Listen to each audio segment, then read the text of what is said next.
Hello students, my self Mrs Gunjan Ojha from government college छुरा। हमारा आज का टॉपिक है साइनेप्स एंड साइनेप्टिक ट्रांसमिशन। इस टॉपिक को हम स्टार्ट करते हैं। इसमें जो जो पोर्शन हम कवर करेंगे उसमें पहला है इंट्रोडक्शन, फिर है टाइप्स ऑफ साइनेप्सिस, फिर है स्ट्रक्चर ऑफ साइनेप्स।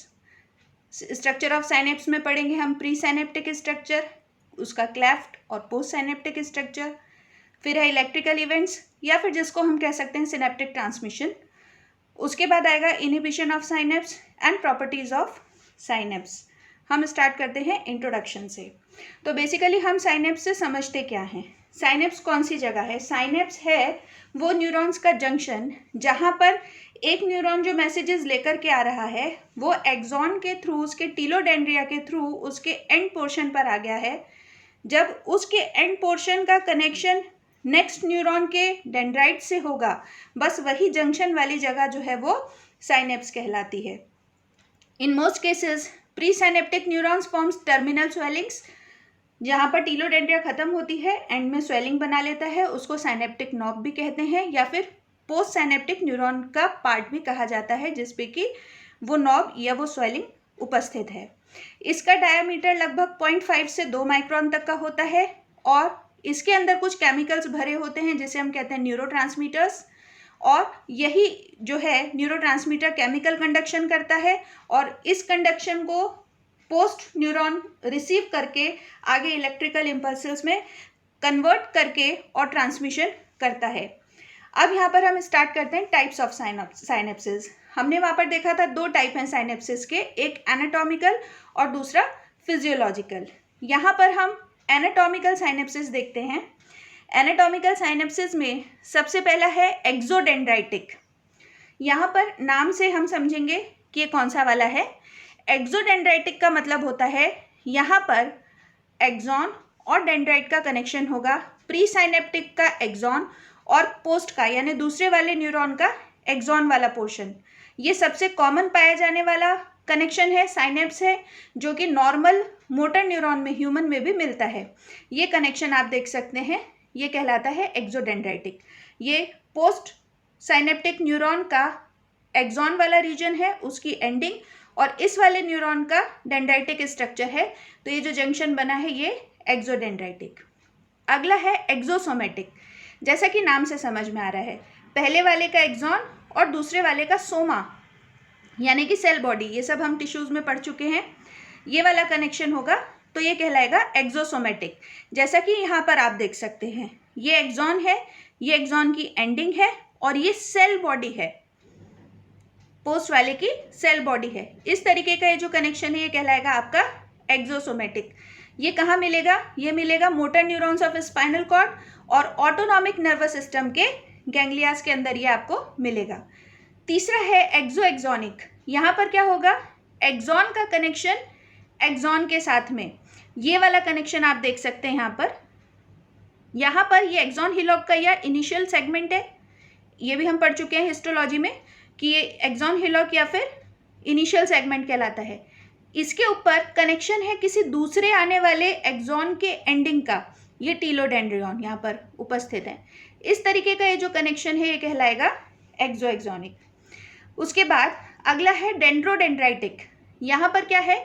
डेंड्राइट का कनेक्शन डेंड्राइट के साथ में, यहाँ पर ये देख सकते हैं आप, ये वाले न्यूरॉन का डेंड्राइट इस वाले न्यूरॉन के डेंड्राइट के साथ में कनेक्शन कर रहा है, बनाता है डेंड्रोडेंड्राइटिक। उसके बाद आता है डेंड्रोसोमेटिक। एक का डेंड्राइट और दूसरे की बॉडी के साथ में कनेक्शन करें, इन दोनों के कनेक्शन को कहेंगे डेंड्रोसोमेटिक। इस तरीके से ये यहाँ पर हुए एनाटॉमिकल साइनेप्सिस। अब आते हैं फिजियोलॉजिकल साइनेप्सिस। फिजियोलॉजिकल साइनेप्सिस में पहला टाइप है electrical synapse. Electrical synapse gap junctions के थ्रू होता है। ये कनेक्शंस हम लोग टिश्यूज में पढ़ते हैं, जो सेल्स होते हैं वो आपस में एकदम चिपके रहते हैं, टाइट गैप जंक्शन बना लेते हैं और उसी के बीच में से इलेक्ट्रॉन्स का ट्रांसमिशन होता है। ये बहुत ही कम साइनेप्टिक डिले शो करते हैं। साइनेप्टिक डिले क्या है? साइनेप्टिक डिले का मतलब है एक न्यूरॉन से आते हुए दूसरे न्यूरॉन में मैसेज जा रहा है, वो बिना टाइम लैप्स लिए, बहुत ज़्यादा टाइम लिए बगैर, क्योंकि यहाँ केमिकल ट्रांसडक्शन नहीं है किसी भी तरीके का, तो वो इलेक्ट्रॉन तुरंत ट्रांसमिट हो जाता है। पहले वाले के पास मैसेज आया और within fractions of milliseconds दूसरे वाले न्यूरॉन के पास ये मैसेज पहुंच जाता है। इसमें फ्लो बाई डायरेक्शनल है, मतलब यहाँ पर आप देख रहे हैं कि यहाँ से मैसेज आ रहा है और यहाँ से मैसेज जा रहा है, मतलब दोनों डायरेक्शन में काम कर सकता है आने जाने का। और ये कहाँ पर मिलेगा? यूजुअली मिलेगा रेटिना, ऑल्फैक्टरी न्यूरॉन और हार्ट मसल्स में। यूजुअली ये मिलेगा इनवर्टिब्रेट्स में और लोअर वर्टिब्रेट्स में। इसको हम कोरिलेट कर सकते हैं इवोल्यूशन से। जब इवोल्यूशन हो रहा था तो सबसे पहले इलेक्ट्रिकल साइनेप्स का फॉर्मेशन हुआ था लोअर ऑर्गेनिजम्स में, क्योंकि ये बहुत फास्ट होने वाला कंडक्शन है, बहुत जल्दी होने वाला ट्रांसमिशन है। लेकिन इसको एकदम आइसोलेटेड माहौल चाहिए। इलेक्ट्रॉन्स अगर इधर उधर निकल जाएंगे तो वो ट्रांसमिशन नहीं कर पाएंगे, जैसे कि गैप जंक्शन के थ्रू हो रहा है। वही चीज़ लोअर ऑर्गेनिजम्स में तो मेंटेन हो पा रही थी, लेकिन हायर ऑर्गेनिजम्स में उसको मेंटेन करना डिफिकल्ट है। इसीलिए नेचर ने दूसरा ऑल्टरनेट तरीका ढूंढा ट्रांसमिशन का, जिसमें इलेक्ट्रिकल के साथ साथ केमिकल कंडक्शन भी स्टार्ट हुआ। और केमिकल कंडक्शंस में कंडक्शंस होते हैं केमिकल्स के थ्रू, जैसा कि आप यहाँ देख सकते हैं। ये आया हमारा केमिकल साइनेप्स। ये कैसा होता है? ये केवल यूनिडायरेक्शनल होता है। नाम से क्या समझ में आ रहा है? यूनि यानी वन, डायरेक्शनल केवल एक ही तरफ होने वाला मूवमेंट है, यानी ऊपर से आएगा नीचे की तरफ ही जाएगा। वहां हमने देखा था दोनों तरफ जा रहा है, टू एंड फ्रो दोनों है। यहाँ पर ये साइनेप्टिक डिले शो करेगा। डिले होने का कारण सिंपल सा ये है कि यहाँ पर न्यूरोट्रांसमीटर्स रिलीज होंगे, ये न्यूरोट्रांसमीटर्स यहाँ से निकलकर यहाँ आएंगे, यहाँ पर भी ट्रांसमिशन होगा, यहाँ पर भी कुछ रिसेप्टर मॉलिक्यूल्स प्रेजेंट हैं जो उसको रिसीव करेंगे। तो इस तरीके से थोड़ा सा उसमें डिले हो जाता है। तो वो यहाँ पर थोड़ा होता है, इलेक्ट्रिकल वाले में नहीं होता। ये वल्नरेबल टू फटीग हैं, मतलब इनमें थकान हो सकती है इस तरीके के ट्रांसमिशन में। Affected by hypoxia, come oxygen के सप्लाई से भी अफेक्ट होता है। जनरल ह्यूमन साइनेप्सिस जो होते हैं वो केमिकल वाले होते हैं। और तीसरा टाइप है कॉन्जॉइंट टाइप। कॉन्जॉइंट वाला कैसा है? यहाँ पर आप देख सकते हैं केमिकल ट्रांसमिशन भी है प्लस इलेक्ट्रिकल ट्रांसमिशन भी है।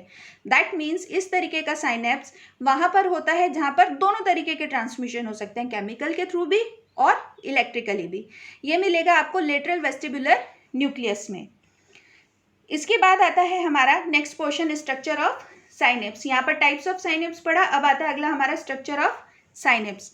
स्ट्रक्चर ऑफ साइनेप्स में तीन पोर्शन जैसा कि हमने देखा था, pre synaptic, synaptic cleft and post synaptic, ये तीन रीजन्स आएंगे। यहाँ पर प्री सिनेप्टिक न्यूरॉन को देखते हैं कहाँ पर होता है ये। इसकी सेल बॉडी यूजुअली CNS में मिलती है, सेंट्रल नर्वस सिस्टम में।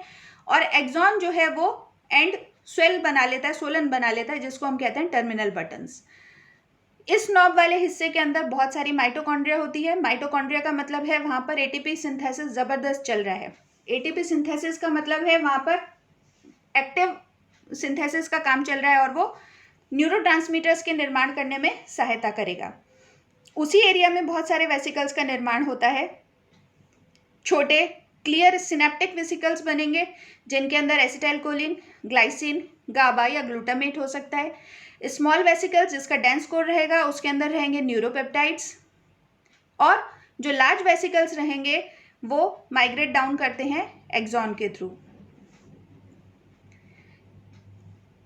ये देख सकते हैं यहाँ पर, ये प्री साइनेप्टिक नॉब के अंदर का स्ट्रक्चर है, यानी कि इससे ऊपर जो रहा होगा वो एक्सॉन रहा होगा और ये प्री साइनेप्टिक वेसिकल आ गया। यहाँ पर जो एंडोसोम्स उपस्थित थे उनमें बडिंग होती है और एसिटिक एसिड आता है, हमको मिलता है माइटोकॉन्ड्रिया से, वो कंबाइन करेगा यहाँ पर। कंबाइन करने के बाद में उसने बनाया एसिटाइलकोलिन। एसिटाइलकोलिन बनने के बाद में सिनेप्टिक वेसिकल के अंदर भर गया है। इसका ट्रांसलोकेशन होगा, डॉकिंग होगी। डॉकिंग का मतलब होता है ये वाली वेसिकल आकर के प्री साइनेप्टिक मेम्ब्रेन से चिपक जाएगी, इसे डॉकिंग कहते हैं। अब यहाँ पर डॉकिंग की प्रक्रिया जब होगी जब यहाँ पर कैल्शियम आयंस का आना शुरू होगा। तो जब कैल्शियम आयंस यहाँ पर एंटर होंगे तब जाकर के डॉकिंग होगी। डॉकिंग के बाद प्राइमिंग होगी। प्राइमिंग होकर के ये न्यूरोट्रांसमीटर्स बाहर रिलीज कर दिए जाएंगे और उसके बाद में फिर एंडोसाइटोसिस होगा। क्लैथरीन एक प्रोटीन होता है उसके थ्रू, और ये वेसिकल बन के वापस से प्री सिनेप्टिक एरिया में पहुंच जाएगा। वो सब पूरा प्रोसेस अभी आएगा, हम लोग पढ़ेंगे साइनेप्टिक ट्रांसमिशन उसमें। अब ये आता है स्ट्रक्चर ऑफ साइनेप्स। यहाँ पर आप इसको देख के समझ सकते हैं। यहाँ से ये जो पर्पल एरिया दिखाई दे रहा है ये पूरा एक्सॉन है, ये एक्सॉन का टर्मिनल एरिया है। अब इस टर्मिनल एरिया में यहाँ पर ये छोटे छोटे सर्कल्स आप देख सकते हैं, ये है एसिटाइलकोलिन के वेसिकल्स या किसी भी न्यूरोट्रांसमीटर के वेसिकल्स।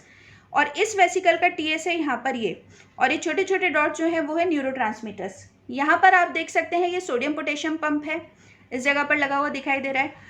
और यहाँ पर नीचे आप देख सकते हैं जितने पंप हैं ये कैल्शियम पंप्स हैं। क्या होता है जब एक्शन पोटेंशियल चल के आ रहा है, ये चीज़ अभी हम आगे सिस्टम में भी पढ़ेंगे पूरा।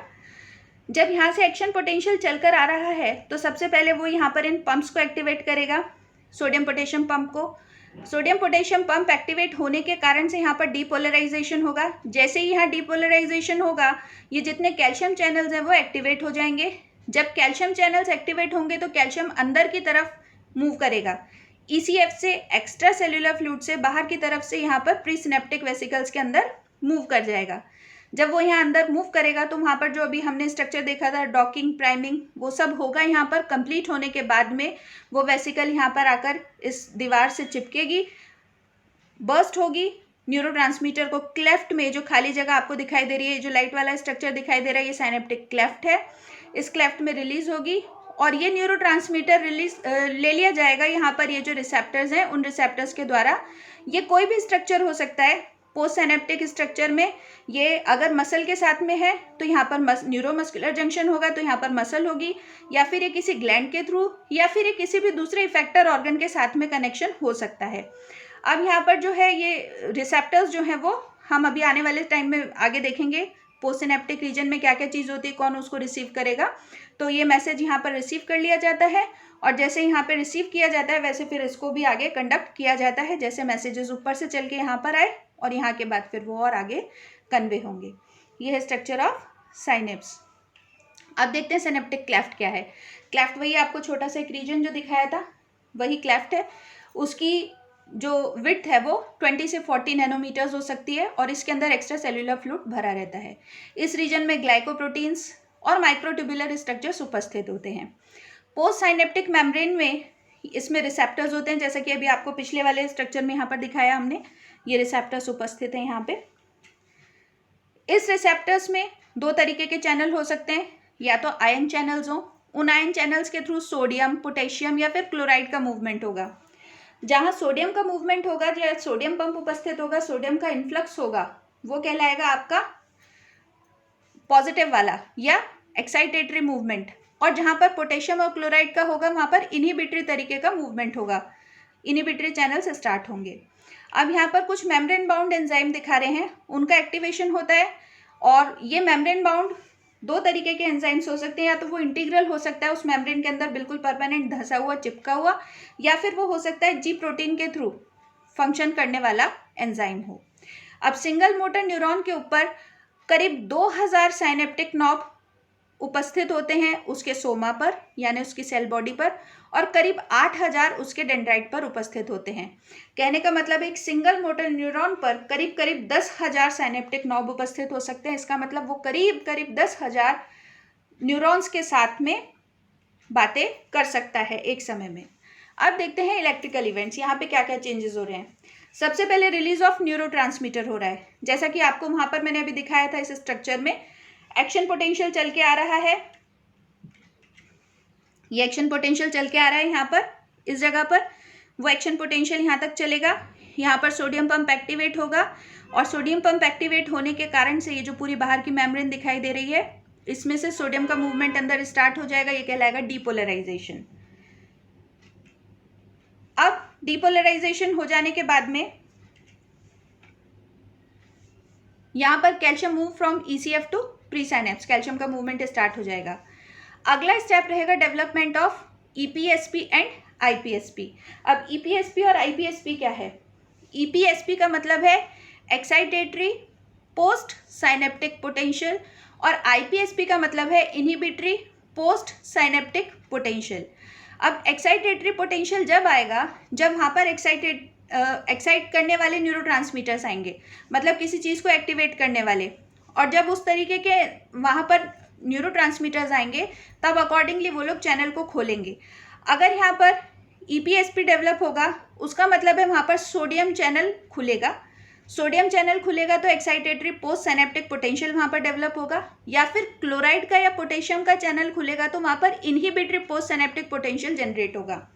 ये इनहिबिटरी पोटेंशियल जब ही आएगा जब वहाँ पर इनहिबिटरी न्यूरोट्रांसमीटर आकर के काम करेंगे, तो वो किसी भी मैसेज को जाने से आगे रोक देंगे, तब वहाँ पर inhibitory post synaptic potential develop होगा। It is different from action potential. ये एक्शन पोटेंशियल से डिफरेंट है क्योंकि एक्शन पोटेंशियल ऊपर से चल के आ रहा था और इसकी और उसकी ईपीएसपी की और इसकी प्रॉपर्टीज़ अलग होती हैं। जैसे कि वो जो है वो दोनों तरफ चलेगा एक्शन पोटेंशियल, जबकि ईपीएसपी जो है केवल मोनोफेसिक है, केवल इसमें एक ही काम होगा, आगे की तरफ ही बढ़ेगा ये। और ये ऑल और नन लॉ को फॉलो नहीं करता है, जबकि action potential all or none law को फॉलो करता है। अब यहाँ पर summation of impulses takes place. EPSP में समेशन भी होगा, जोड़ हो जाएगा, जितने भी इम्पल्सेस आ रहे हैं उन सबका एडिशन हो जाएगा, और जब भी वो थ्रेशोल्ड पर पहुँच जाएगी तब वो एक्शन पोटेंशियल को जनरेट कर देगी। समझते हैं इसको कैसा हो रहा है। यहाँ पर ये हमको ईपीएस पे दिखाई दे रहा है, मतलब यहाँ पर सोडियम के पंप्स जो हैं वो एक्टिवेट हुए हैं। वो सोडियम के पंप्स एक्टिवेट होने के कारण से मैसेज यहाँ पर कंडक्ट होगा और वो किस जगह पर आ जाएगा अल्टीमेटली, एक्सन हिलक पर, या फिर जिसको इनिशियल सेगमेंट कहते हैं उसको, और उसको यहाँ पर कनेक्ट करके दिखाया हुआ है किस तरीके से उसमें मूवमेंट्स हो रहे हैं, किस तरीके के वोल्ट्स जनरेट हो रहे हैं। जैसे यहाँ पर आप देख सकते हैं, ये दिख रहा है हमको -70 मिली वोल्ट्स, जो एक रेस्टिंग पोटेंशियल है किसी भी नॉर्मल नर्व के लिए। जब उसमें छोटे छोटे इम्पल्सेस आए, छोटे छोटे स्टिमुलसेस आए, जैसे यहाँ पर ए बी सी दिखाई दे रहे हैं, तो वो ए और बी ने मिलकर के यहाँ पर समेशन किया। अभी हमने पहले पीछे पढ़ा कि समेशन होगा, समेशन का मतलब है जोड़। तो जितनी पावर से ये ए आ रहा था, जितनी पावर से बी आ रहा था, इन दोनों की पावर मिली, यहाँ पर जुड़ी, और जुड़ करके वो थ्रेशोल्ड लेवल को क्रॉस करके पहुंच गई ऊपर। और जब वो थ्रेशोल्ड को क्रॉस कर लेगी, थ्रेशोल्ड होता है हमारा -55 मिली वोल्ट्स, जब इसको क्रॉस कर लेगी तब फिर ये डेवलप करेगा एक्शन पोटेंशियल। और जब एक्शन पोटेंशियल डेवलप हो जाएगा, +30 MV का वोल्ट यहाँ पर डेवलप हो जाएगा, तब वो आगे जाएगा। इसी को हम कहते हैं ईपीएसपी का डेवलप होना। और आईपीएसपी की बात करें तो ये वाला जो है ये नीचे -90 की तरफ आ जाना चाहिए, -90 मिली वोल्ट्स हो जाएगा, तब जाकर के वो उस कंडक्शन को इनहिबिट कर देगा, रोक देगा। इस तरीके से ईपीएसपी और आईपीएसपी का डेवलपमेंट होता है। अब प्रॉपर्टीज देखते हैं ईपीएसपी की क्या प्रॉपर्टीज हैं। पहली चीज तो ये नॉन प्रोपगेटेड है, आप इसको प्रोपगेट नहीं कर सकते हैं। दूसरा ग्रेडेड है। ग्रेडेड का मतलब है यहाँ पर समेशन होता है, सारी जितनी भी इम्पल्सेस आती हैं उनको जोड़ दिया जाता है, ये ग्रेडेड है। और ये ऑल और नन लॉ को फॉलो नहीं करता है। जबकि आईपीएसपी को देखेंगे तो यहाँ पर इनहिबिटरी न्यूरोट्रांसमीटर्स के कारण होता है ये आईपीएसपी, और यहाँ पर क्लोराइड एंटर्स टू न्यूरॉन, बाहर से क्लोराइड जो है ईसीएफ से निकल करके न्यूरॉन के अंदर आ जाता है, जिसके कारण से वहाँ पर आईपीएसपी का डेवलपमेंट होता है। या फिर दूसरा मूवमेंट हो सकता है कि न्यूरॉन से निकल करके ईसीएफ में पोटेशियम का मूवमेंट हो जाए, तब भी ये आईपीएसपी का डेवलपमेंट होता है। अब क्या होगा, डेवलपमेंट ऑफ एक्शन पोटेंशियल। तीसरा स्टेप है एक्शन पोटेंशियल का डेवलपमेंट होना। सबसे पहला क्या था, न्यूरोट्रांसमीटर का रिलीज होना, उसके बाद था डेवलपमेंट ऑफ ईपीएसपी और आईपीएसपी, और तीसरा स्टेप है डेवलपमेंट ऑफ एक्शन पोटेंशियल। अब एक्शन पोटेंशियल डेवलप होगा अकॉर्डिंगली ईपीएसपी के कारण या फिर आईपीएसपी के कारण। जैसा कि अभी तक हमको समझ में आ रहा है, ईपीएसपी में डीपोलराइजेशन होगा और आईपीएसपी में हाइपर पोलराइजेशन होगा।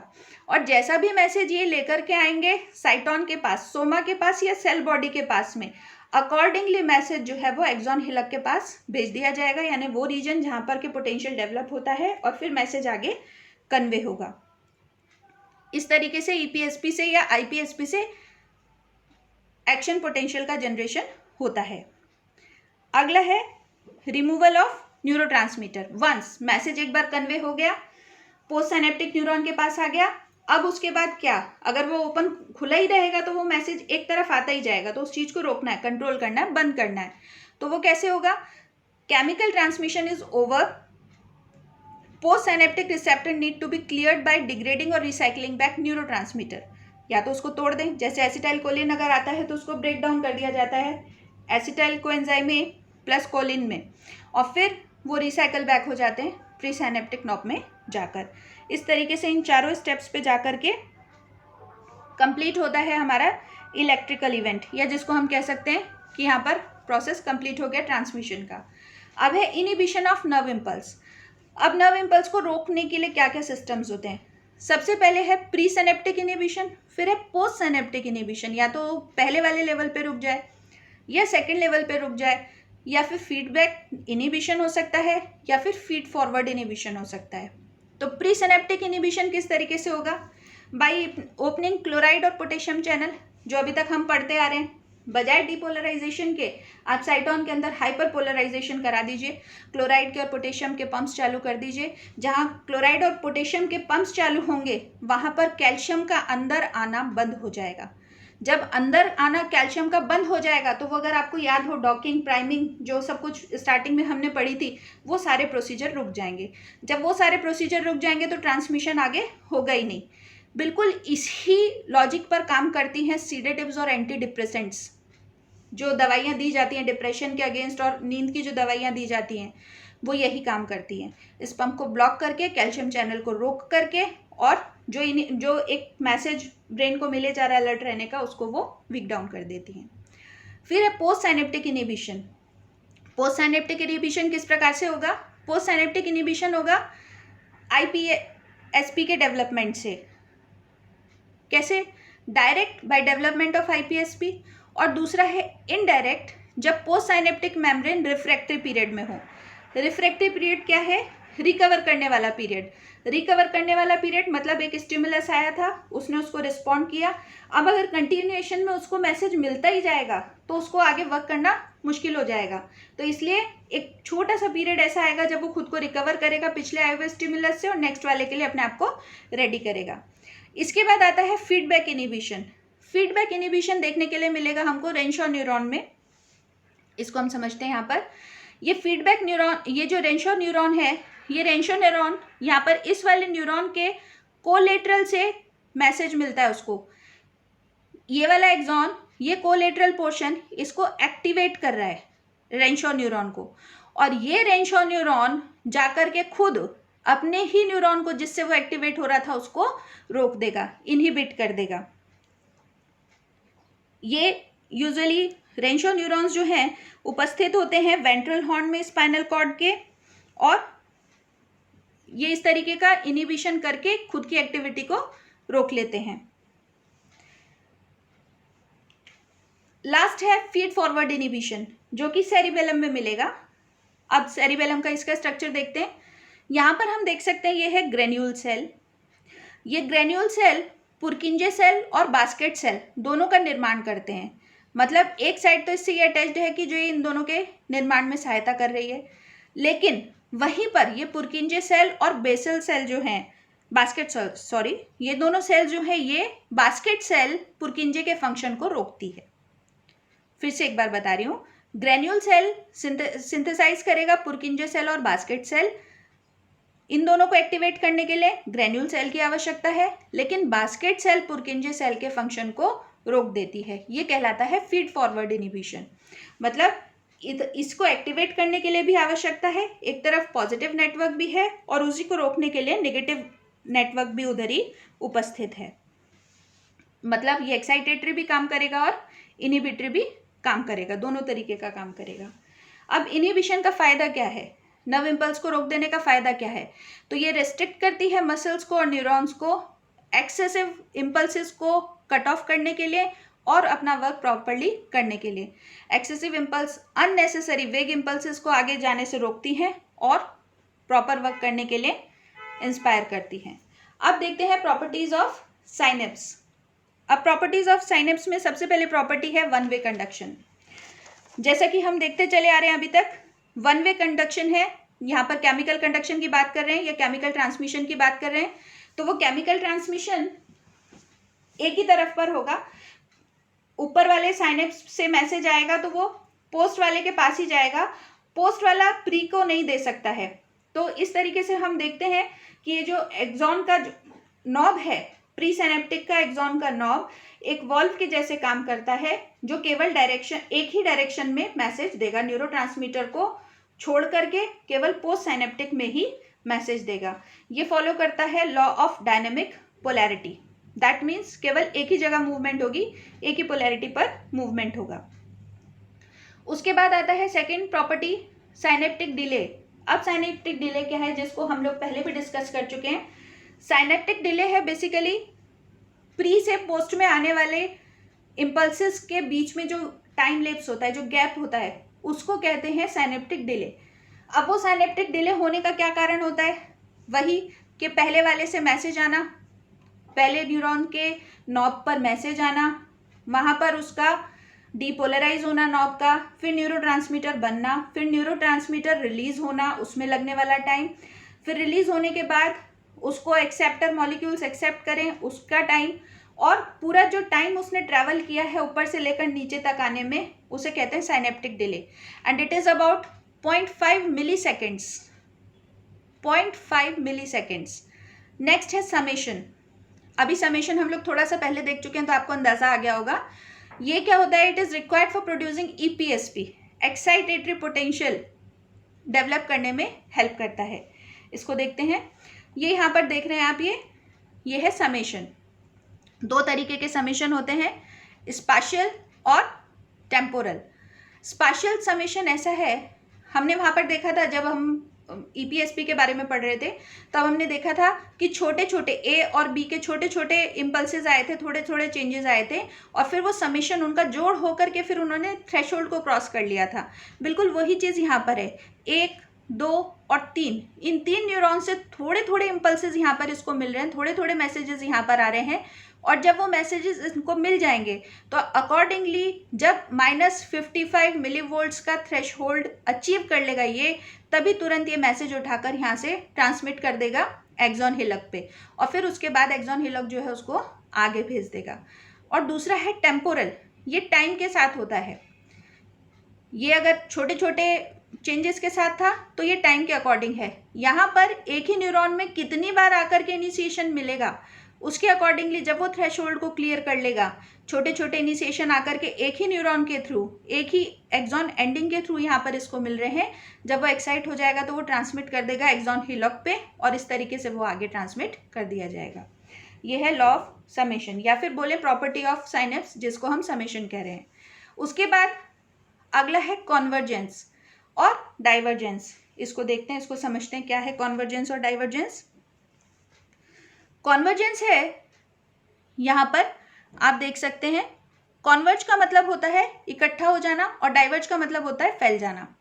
यहाँ पर कॉन्वर्जेंट को देखते हैं पहले। कन्वर्जेंट जो है, बहुत सारे न्यूरॉन्स के थ्रू मैसेजेस आ रहे हैं, और बहुत सारे न्यूरॉन्स मैसेज आगे कन्वे कर रहे हैं, और वो कन्वे होकर के कुछ और न्यूरॉन्स के थ्रू और सिंगल एक पर आकर के वो रुक गए हैं, किसी एक पर्टिकुलर को उन्होंने मैसेज कन्वे कर दिया है। इस तरीके से ये कॉन्वर्जेंस की प्रॉपर्टी है। दूसरी है डाइवर्जेंस। डाइवर्जेंस में मैग्नीफाई हो जाती है, मैसेजेस जो है वो मैग्नीफाई हो जाएंगे। वो छोटी जगह से चली है, यानी एक न्यूरॉन से चली है, इसकी एंडिंग्स जितने भी न्यूरॉन्स पर जुड़ी होगी, और फिर इन न्यूरॉन से आगे कन्वे होगी दूसरे वाले न्यूरॉन्स पे। इस तरीके से डाइवर्जेंस के थ्रू बहुत सारे मैसेजेस जो हैं वो मैग्नीफाई हो जाते हैं। अगला फटीग। साइनेप्स की प्रॉपर्टी है कि ये फटीग शो करता है, जब बहुत सारे स्टिमुलस उसको बार बार आके मिलने लगते हैं तो उसकी जो रिस्पॉन्सिवनेस है वो थोड़ी कम हो जाती है, वो प्रॉपरली रिस्पॉन्ड नहीं कर पाता है। उसके बाद है नेक्स्ट प्लास्टिसिटी। प्लास्टिसिटी का मतलब है कैपेबिलिटी ऑफ बीइंग चेंज्ड, मतलब ये चेंजेस शो करता है। जैसे मान लीजिए किसी एक न्यूरॉन को आपने एक मैसेज दिया, सेफ और पेन का स्टिमुलस है, पहले एक बार देंगे तो थोड़ा सेंसेशन होगा, फिर उसके बाद थोड़ा और बढ़ाएंगे तो सेंसेशन और ज़्यादा बढ़ेगा, थोड़ा और उसको स्टिमुलेट करेंगे तो पेन का सेंसेशन और ज़्यादा होगा। तो यहाँ पर प्लास्टिसिटी शो करती है सेंसिटाइजेशन या फिर हैबिचुएशन। दूसरा एक तरीका होता है हैबिचुएशन, उसमें कैसा कि आपने एक स्टिमुलस दिया, पहली बार उसने रिस्पॉन्ड किया, अगली बार आपने फिर उस फ्रीक्वेंसी से ही स्टिमुलस दिया तो वो रिएक्ट नहीं करेगा, क्योंकि वो हैबिचुएट हो गया है उतने प्रेशर को सहन करने के लिए। ये होता है प्लास्टिसिटी।